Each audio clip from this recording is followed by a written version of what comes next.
बड़ी खबर आपको बता दें, जापान के होन्शु में 6.0 तीव्रता का भूकंप आया है।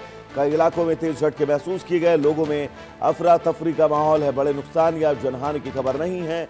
भूकंप के बाद अलर्ट पर राहत टीमें हैं। तो बड़ी खबर इस बीच आपको बता दें, जापान जहां एक बार फिर भूकंप के तेज झटकों से वहां की धरती कांपी है। होन्शु के पूर्वी तट के पास 6.0 तीव्रता के भूकंप ने लोगों में दहशत फैला दी है। तेज झटके महसूस होते ही लोग एहतियातन घर से निकले, इमारतों से बाहर निकले।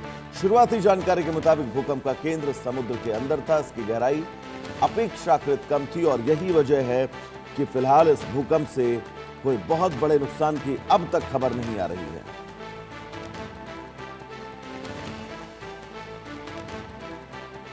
तो जापान में एक बार फिर से धरती कांपी है। 6.0 रिक्टर स्केल पर इस भूकंप की तीव्रता को नापा गया है। लोगों में अफरा तफरी का माहौल है।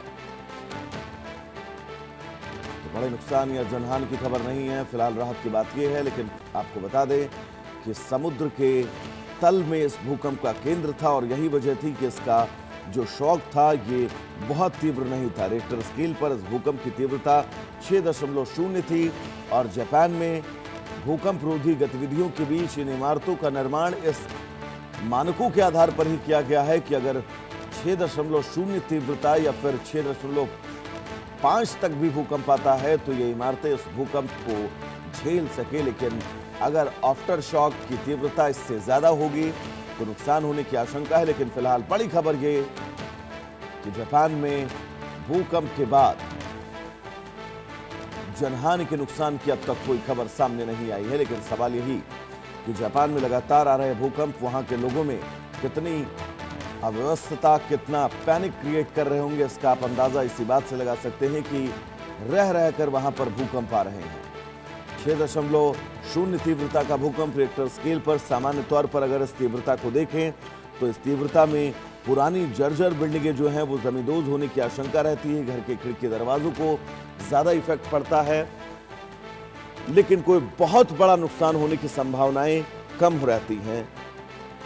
और फिलहाल रात की बात यह है कि जापान में आए इस भूकंप में किसी बहुत बड़े नुकसान की खबर अब तक सामने नहीं आई है। वेनेजुएला की तस्वीरों से देश उबर नहीं पा रहा है, विश्व उबर नहीं पा रहा है, लेकिन अब दूसरी तरफ जापान से भूकंप की तस्वीर आपकी टीवी स्क्रीन पर।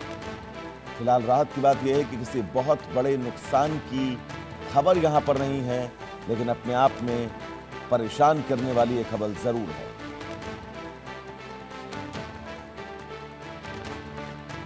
जापान के होन्शु में 6.0 तीव्रता का भूकंप और इस भूकंप से नुकसान की तस्वीर भी हम आप तक पहुंचा रहे हैं। छुटपुट नुकसान जो है वो जापान में देखने को मिला है।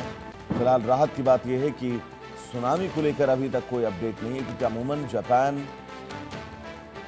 फिलीपींस, वेनेजुएला, इन तमाम समुद्र के किनारे बसे देशों में देखा गया है कि भूकंप के बाद सुनामी का खतरा बढ़ जाता है। लेकिन फिलहाल राहत की बात यह है कि अभी तक सुनामी को लेकर कोई अलर्ट जारी नहीं किया गया है।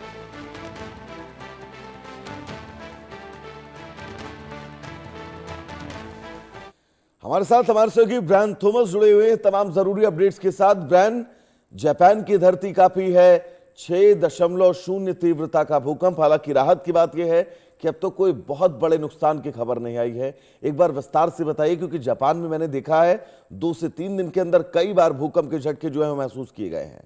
ब्रायन जी बिल्कुल, देखिए क्योंकि जापान सेस्मिक सेंसिटिव जोन में गिरता है तो कहीं ना कहीं भूकंप का जो प्रोबेबिलिटी है वो बहुत ज्यादा देखने को मिलता है। और अभी आज सुबह ही जापान के उत्तर पूर्वी तट के पास सुबह 6.1 तीव्रता का भूकंप महसूस किया गया।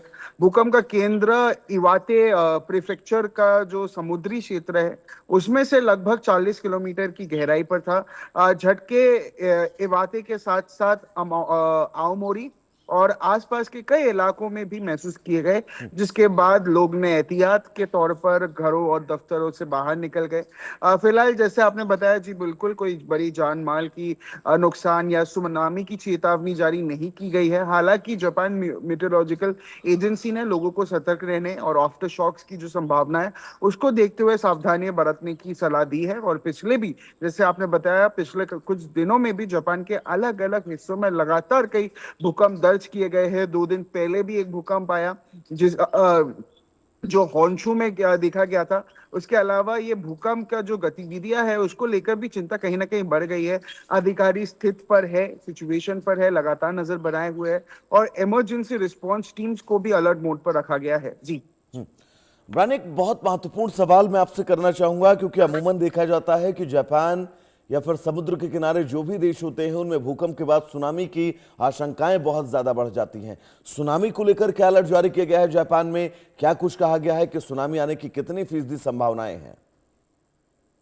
देखिए, अगर जापान की बात करें, अभी तक कोई सुनामी की वार्निंग नहीं दी गई है। पर कहीं ना कहीं जब भी जापान में अर्थक्वेक आता है, क्योंकि जापान दुनिया के सबसे एक्टिव सेस्मिक जोन में से एक है, ये देश पैसिफिक रिंग ऑफ फायर पे भी स्थित है, जहां पैसिफिक प्लेट, फिलीपीन सी प्लेट, यूरेशियन प्लेट और नॉर्थ अमेरिकन प्लेट के एक दूसरे से टकराती है। इसकी वजह से जापान में हर साल हजारों छोटे और कई बड़े भूकंप भी आते रहते हैं, जिसमें अगर मैं सुनामी वार्निंग्स की बात करूं वो भी बहुत ज्यादा प्रोबेबिलिटी में दिखता है। और जापान मेट्रोलॉजी की एजेंसी के मुताबिक भी देश में हर साल लगभग 1500 से 2000 ऐसे भूकंप रिकॉर्ड होते हैं जिन्हें लोग महसूस करते हैं। इसीलिए जापान दुनिया का भी एडवांस अर्थक्वेक वार्निंग सिस्टम, भूकंप रेजिस्टेंट इंफ्रास्ट्रक्चर और सुनामी अलर्ट मैकेनिज्म तैयार रखता है। पर अभी कि अगर सिचुएशन की बात करें, कोई सुनामी अलर्ट नहीं आई है। पर अगर आफ्टर शॉक्स आती है तो कहीं ना कहीं सुनामी अलर्ट भी देखा जा सकता है जी। ब्रायन, वेनेजुएला को लेकर क्या अपडेट है आपके पास? क्योंकि वहां पर मौतों का आंकड़ा लगातार बढ़ता जा रहा है,